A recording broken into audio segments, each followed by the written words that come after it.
Bonjour, chers amis auditeurs et auditrices.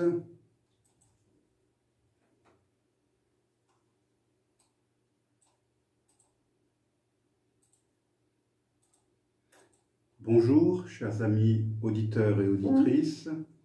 C'est Hervé Choseville à l'antenne, toujours heureux de vous retrouver pour notre rendez-vous hebdomadaire Panorama Info. Dimanche 5 septembre. Des images vidéo, visiblement tournées à l'aide d'un téléphone, ont circulé sur les réseaux sociaux, mais aussi sur certaines chaînes de télévision, montrant le président de la République de Guinée en tenue débraillée et silencieux, l'air un peu hagard, entouré d'hommes vêtus de treillis militaires qui tentaient de lui faire admettre qu'il avait été bien traité. Le président Alpha Condé, âgé de 83 ans, visiblement secoué, préférait garder le silence. De telles images m'ont mis quelque peu mal à l'aise. Des images d'une humiliation qui n'était pas nécessaire. Depuis l'annonce du coup d'État militaire en Guinée, j'ai lu et j'ai entendu de nombreux commentaires exprimant de la satisfaction, voire de la joie, sur les réseaux sociaux ou dans les reportages sur les événements de Guinée. Beaucoup de ces commentaires émanaient d'Africains et en particulier, bien sûr, de Guinéens. Même le principal opposant guinéen, l'ancien Premier ministre Cellou Dalein Diallo, n'a pas hésité à exprimer sa satisfaction sur les ondes de Radio France Internationale dès le lendemain du coup d'État. Pour ma part, je ne me réjouis jamais lorsque j'apprends qu'un putsch militaire a eu lieu. Dans l'histoire, seule la tentative désespérée du colonel von Stauffenberg en 1944 pour renverser Hitler me semble, un tant soit peu, légitime et respectable. Il s'agissait alors d'éliminer un monstre qui conduisait son pays en guerre, à l'abîme, après avoir mis toute l'Europe à feu et à sang. Sans doute me fera-t-on le reproche d'accepter en Europe ce que je condamne ailleurs, en particulier en Afrique. Mais l'Allemagne nazie était un cas exceptionnel que l'on ne peut pas comparer aux nombreux pays africains qui ont fait l'expérience de coups d'État depuis le premier, qui eut lieu au Togo en 1963 et qui vit l'assassinat du premier président de ce pays, Sylvanus Olympio, et la prise de pouvoir d'un ancien sergent de l'armée française, Gnassingbé Eyadema, qui demeura ensuite plus de 4 décennies au pouvoir et dont le propre fils préside actuellement aux destinées du Togo depuis le décès du père en 2005. Depuis ce premier et sanglant exemple, les coups de force militaires se sont multipliés en Afrique. Certains ont réussi, d'autres ont échoué, mais on en compte certainement quelques centaines.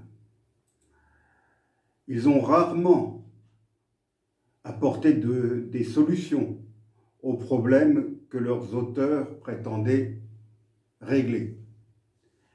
Si les militaires étaient capables de régler les problèmes d'un pays, cela se saurait. Depuis les indépendances africaines, comme je l'ai dit, il y a eu des dizaines, peut-être des centaines de coups d'État. Nombre d'entre eux ont entraîné des conséquences calamiteuses pour les pays concernés. Les scènes de liesse que l'on a pu voir dans les rues de Conakry le jour du coup d'État m'en ont rappelé d'autres. Celles qui, dans les rues de Kampala, avaient salué l'arrivée au pouvoir du général Idi Amin Dada en 1971. On connaît la suite. Je n'ai jamais eu de sympathie particulière pour Alpha Condé, le président guinéen déchu. Cet ancien professeur d'université, docteur d'État en droit public, à la faculté de droit de l'université Paris 1, et opposant historique des deux premiers présidents de la Guinée, Ahmed Sékou Touré et Lansana Conté. Il avait été élu président lors de l'élection présidentielle de 2010 et, précisons-le, il était le premier président guinéen à avoir été démocratiquement élu. À l'époque, son élection avait d'ailleurs suscité beaucoup d'espoir en Guinée et ailleurs. Mais ce grand ami de Bernard Kouchner et grand admirateur du dictateur Paul Kagame a beaucoup déçu, avec les dérives de son régime, la farce de son troisième mandat, les élections truquées, les arrestations arbitraires et la persécution des opposants. Ce troisième mandat a été le mandat de trop pour le vieux professeur qui faisait désormais figure de despote, prêt à tout afin de rester au pouvoir. Mais tout cela ne saurait justifier la prise de pouvoir par un carteron d'officiers qui n'apporteront que des maux supplémentaires à un pays déjà fort mal en point. Un pays qui a déjà connu des régimes militaires ubuesques et désastreux. Les militaires prennent rarement le pouvoir pour rendre service à l'opposition civile. D'autant que dans le cas de la Guinée, les forces spéciales qui ont pris le pouvoir dimanche sont une création du président renversé. Et cette unité dite d'élite avait été mise sur pied afin de pouvoir réprimer plus efficacement les manifestations de l'opposition. Le commandant de cet instrument de répression, Mamadi Doumbouya, âgé de 41 ans et ancien légionnaire français, devenu le cerbère du président Alpha Condé, a donc fini par se retourner contre lui, contre celui qu'il avait nommé, ce qui n'a rien d'inhabituel en Afrique comme ailleurs. Le colonel Idi Amin Dada, ancien sergent de l'armée britannique, avait été promu par le président ougandais Milton Obote, qui avait su l'utiliser pour affermir son pouvoir avant d'être lui-même renversé par son protégé. Le scénario s'est souvent répété, comme en Haute-Volta devenu Burkina Faso, où Blaise Compaoré, le fidèle adjoint du charismatique capitaine Sankara, a fini par renverser et assassiner son frère d'armes afin de prendre lui-même le pouvoir en 1987, un pouvoir qu'il conserva pendant près de 3 décennies. Dans ma précédente émission, je citais en exemple la Zambie, ce pays d'Afrique australe, qui vient de connaître sa 3e alternance démocratique depuis le retour du multipartisme dans ce pays en 1991. Je pourrais aussi citer l'exemple encore plus récent d'un autre pays africain, dont la plupart de nos auditeurs n'ont sans doute jamais entendu parler. Seuls les vrais amateurs de chocolat, dont je fais sans doute partie, connaissent Sao Tomé et Principe, puisque ce pays produit le cacao le plus réputé au monde. Je veux parler de la République démocratique de Sao Tomé et Principe, un petit archipel composé de 2 îles principales situées dans l'océan Atlantique, à plus de 200 km des côtes du Gabon et de la Guinée équatoriale, qu'il ne faut surtout pas confondre avec la Guinée dont je viens de parler. La superficie totale de cette ancienne colonie portugaise, devenue indépendante en 1975, est de 1000 km², 8 fois ou 9 fois plus petit que la Corse. Et sa population n'est que de 211 000 habitants. Ce tout petit pays, le plus petit d'Afrique, est revenu au multipartisme en 1990 et depuis, des élections démocratiques s'y sont déroulées à intervalles réguliers. Dimanche dernier, le 5 septembre, le jour même du coup d'État en Guinée, avait lieu le second tour de l'élection présidentielle. Comme en Zambie, c'est le candidat de l'opposition qui l'a emporté, en la personne de Carlos Villanova, qui a battu avec 57,54% des suffrages le candidat du parti au pouvoir, Guilherme Pocer da Costa. Le nouveau président devra à présent cohabiter avec un gouvernement issu de ce parti au pouvoir qui dispose encore de la majorité au Parlement, puisque le Parlement n'a pas été renouvelé. Un pays anglophone, la Zambie, et un pays lusophone, Sao Tomé et Principe, donnent donc des leçons de démocratie à l'ensemble du continent africain, Afrique du Nord comprise.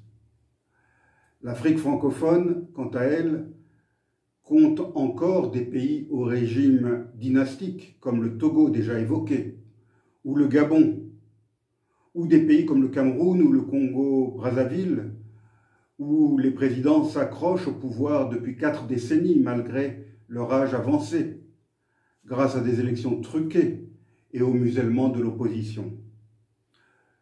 Le chaos ou un éventuel coup d'État militaire, ou les deux à la fois, pourrait bien mettre fin à ces régimes corrompus, népotistes et paternalistes. Un autre pays francophone connu pour son histoire faite de coups d'État militaires à répétition, la République centrafricaine, ne parvient toujours pas à sortir de la guerre civile et du chaos, malgré toute l'aide que le président actuel reçoit en matière de sécurité de la Russie. L'Afrique francophone s'est également illustrée ces derniers mois avec des putschs militaires, alors que l'on espérait la mode des pronunciamentos révolus en Afrique. Le Mali a connu à lui tout seul 2 coups d'État militaires en moins d'1 an, alors même que l'armée française est déployée dans ce pays pour combattre les groupes terroristes djihadistes.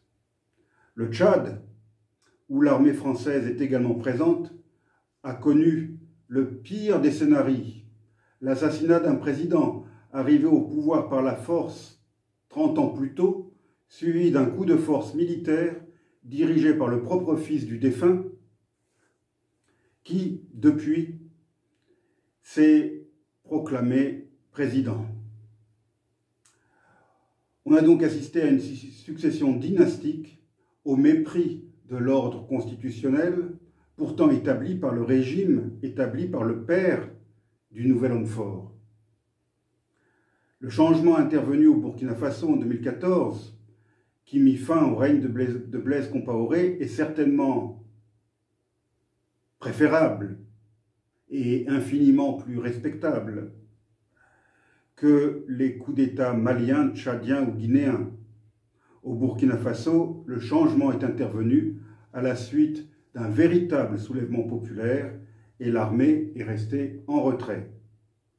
On l'aura compris, j'ai davantage de respect pour un président qui reconnaît avec élégance sa défaite et pour un opposant qui remporte une élection transparente que pour un officier en treillis, bredouillant devant les caméras et les micros l'annonce de la suspension de la Constitution et de la dissolution des institutions démocratiques. L'histoire de ces 6 dernières décennies a abondamment prouvé que rien de bon n'est à attendre d'hommes en uniforme. Le remède est souvent pire que le mal. La Guinée, pays potentiellement riche, mais dont la population vit dans la pauvreté, mérite certainement mieux qu'un énième coup d'État militaire. L'opposition au président déchu a certainement tort de se réjouir si vite, même si l'une des premières décisions des putschistes a été de libérer les opposants emprisonnés. La désillusion risque fort de succéder à l'enthousiasme, comme cela s'est déjà vu lors des précédents coups d'État, en Guinée comme ailleurs. Les dirigeants de l'opposition seraient bien inspirés de garder leur distance avec les nouveaux maîtres en uniforme, tout en exigeant d'eux la remise du pouvoir à une autorité civile de transition. En Guinée, comme au Mali, au Tchad ou ailleurs, il est toujours préférable de soutenir un retour à l'ordre constitutionnel et une transition pacifique qui soit, de préférence, la plus démocratique possible.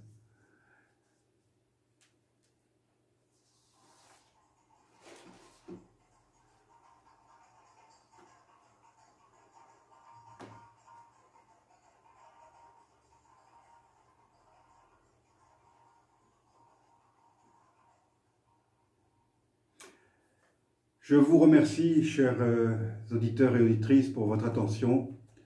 Je vous souhaite une bonne semaine, de préférence ensoleillée, et je vous dis à la semaine prochaine.